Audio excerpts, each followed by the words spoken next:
Hi guys, it's Angel. The noise is going to be noisy because my alien is making sweet potato pie. Because the most amazing thing happened today. Um, a friend of mine who just she was in a bad car accident and her back is broken.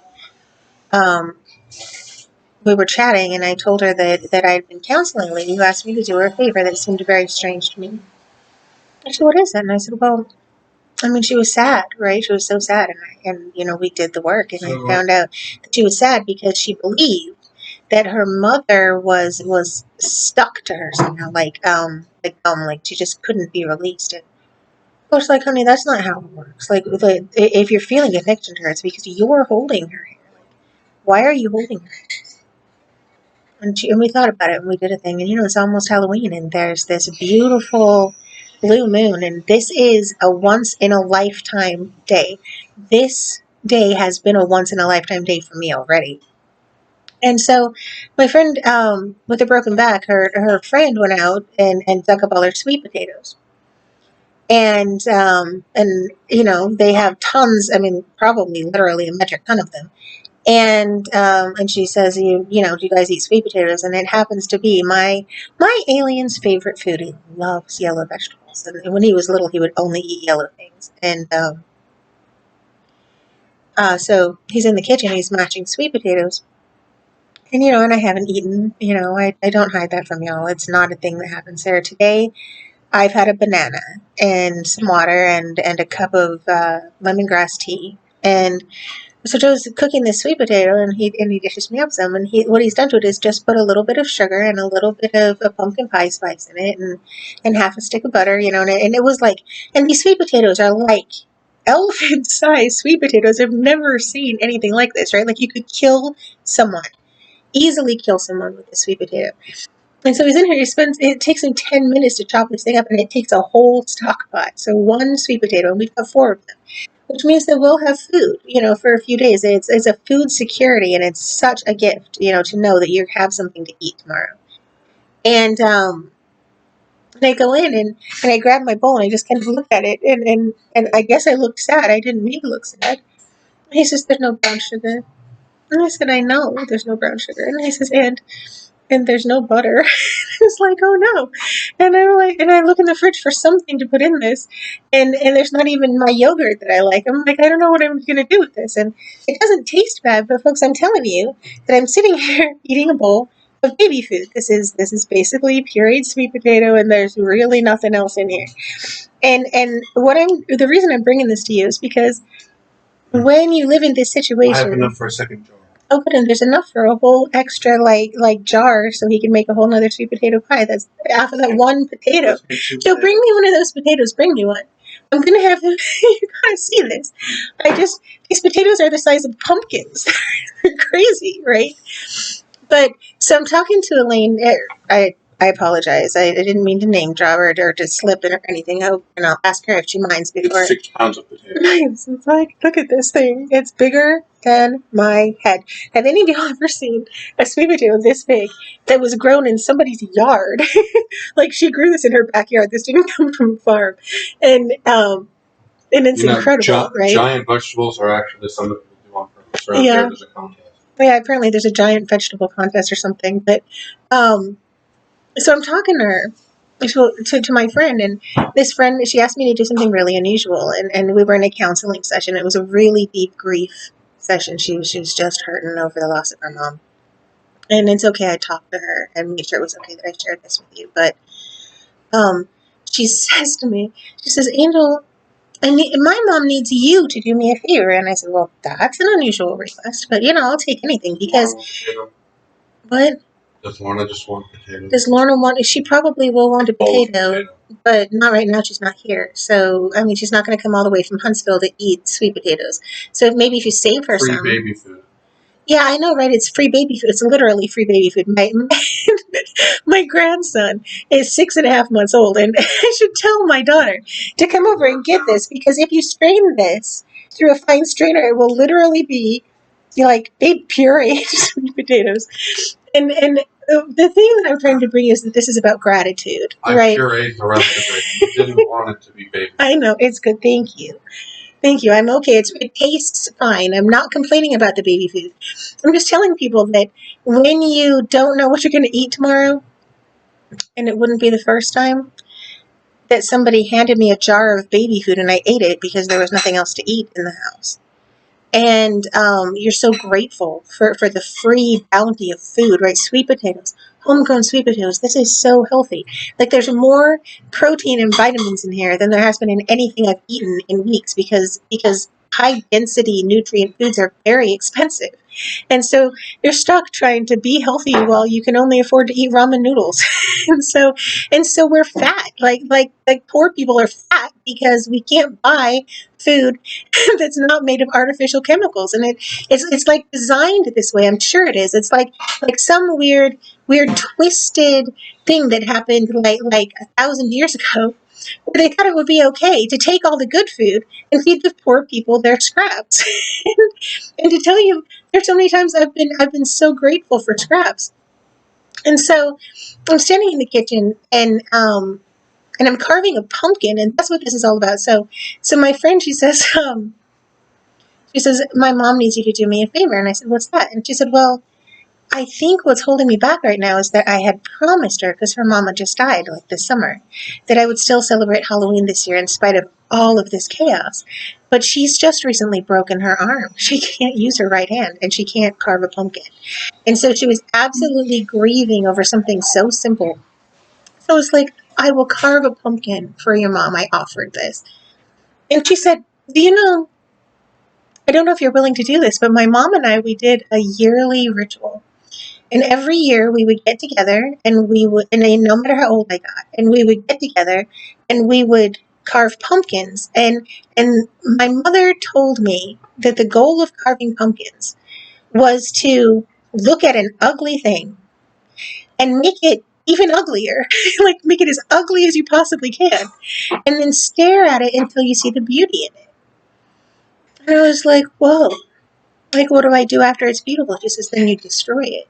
I was like, why would I do that? And she said, because it's a burnt offering, and when it's beautiful is when it's on fire, when it's being sacrificed in whatever this magic is. And I was like, well, that's neat. I mean, I'm fine with doing that. And so, on the back of all this, you guys, you've listened to what's going on with me. And I took this pumpkin. I was so ungrateful. I was being just a brat. I was like, I don't know why. I promised to do this. I'm so tired. And I have to do this today because I promised to do this today. And I will never, ever break a promise that I make in faith. It's wrong. The work that we do is about teaching people how to trust each other. You can't break that trust. You cannot. And so, I'm like, okay, well, let's carve a pumpkin. And I promised her I'd carve something pretty this year because there's enough ugliness out there. There's enough scary. There's enough horror, right? And so my alien and I, she sent over a couple of little pie pumpkins that I don't know if they were fresh, but they were lovely. And in fact, one of them is baking in the oven and it's going to be a pie because pies are cheap. I can, and it's not necessarily healthy, but you know how easy it is for me to buy, evaporated milk and eggs and sugar. And that's literally all I need to take this gift and make food out of it. That I could make pumpkin pie a meal that I could split in 4 pieces that would last us 2 nights for $3 for one pumpkin. And so my point is that when you're so, I don't want to say disadvantaged because this is a gift. It's not a disadvantage. Um, it shows me how to be grateful for even the stupidest things. And so I'm in the kitchen. I'm trying to carve a mandala, and I've never even drawn a mandala freehand, not even as a child, never in my life. And it's like, I'm not sure how this goes, but I'm pretty sure it's like a round thing in the middle and some little pointy things and some little dots. And I make this ridiculous mess that's more or less really, really, really not good. Right? I'm trying to say that it was kind of cute, but it was awful. It looked like it looked like somebody had taken like a broom handle and beaten holes in this thing because the little carving tools that I had they're cheap aluminum. It cost me $1, and you get what you pay for, which means you get broken tools. So I'm standing in here and I'm trying to carve a pumpkin with a steak knife. um, so I don't know if you've ever tried to carve a pumpkin with a steak knife, but I promise you they don't corner well. And I have 3 knives in my house. I have 1 steak knife. I have 1 chef's. You gotta see this, guys. Come here. So look. So I have these beautiful blue mason jars that I put all kinds of cute little things in, like a raven. I collect cute things. And all my clear jars are dirty, and Joe wanted to put some of these in a mason jar to save it. And so he put this sweet potato stuff in this mason jar, and I could die. Look at how appetizing that looks. Like, just look. It looks like a jar, but I'm not. I'm making fun of me. I'm making fun of how much of a gift this is. This nasty, ugly thing is going to keep me healthy, and it's so grateful. I'm so grateful. But so, It's I'm the sorry, puree, so I can make pie. yeah, you can make pie, and you can make baby food, and you can make muffins, and you can make, Mr. Muffin Man. You can make me some pumpkin muffins, and I'll put cream cheese on them. I'm not wasting my pumpkin on your muffin. Are you gonna make me muffins if I promise not to put cream cheese on them? No, because I'm making pumpkin pie. What if I put cream cheese on my pumpkin pie? I will walk out of the room and pretend I didn't see it. But will you still bake me pumpkin pies if I only like them with cream cheese on them? I'm baking the pumpkin pie because I like it. But am I allowed to put some cream cheese on my pies? I will walk out of the room and pretend I didn't see it. Can I eat it in the same room with you? No, I will walk out of the room. And this guy, I wrote a whole thing about what happened on my birthday, and but aliens, and they have this strong sense of yes and no, right and wrong, what is and is not acceptable, and they won't. I mean, they're so moral.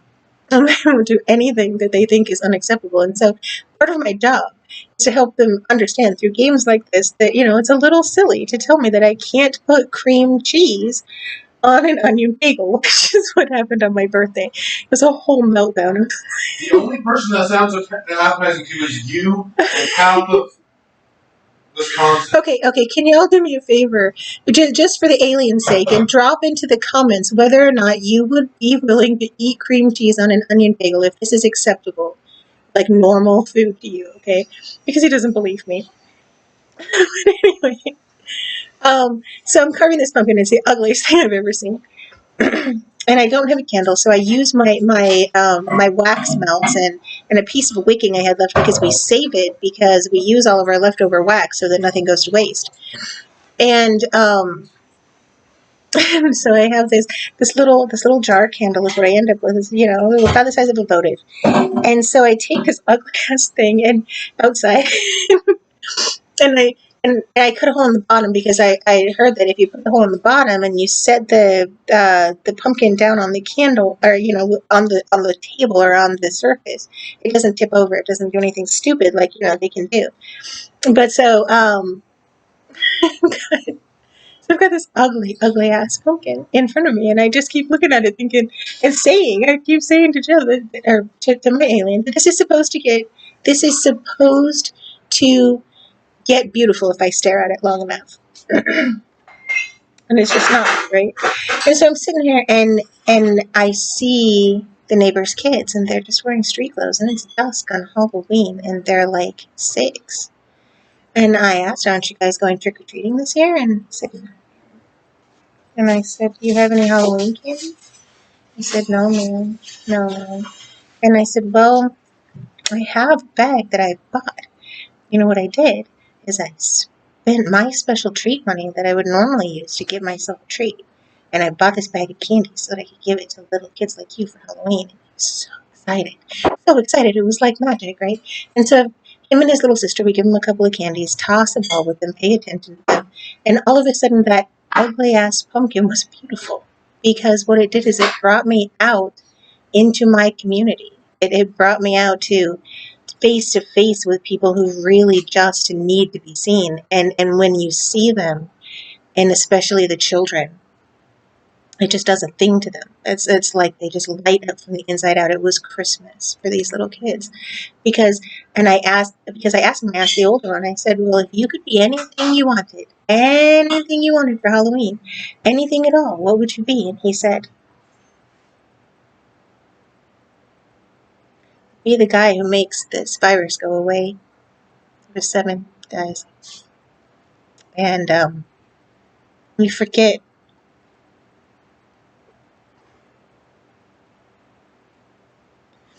You get so desensitized, so used to the constant stress, and as adults, we're able to deal with that to an extent. But these kids,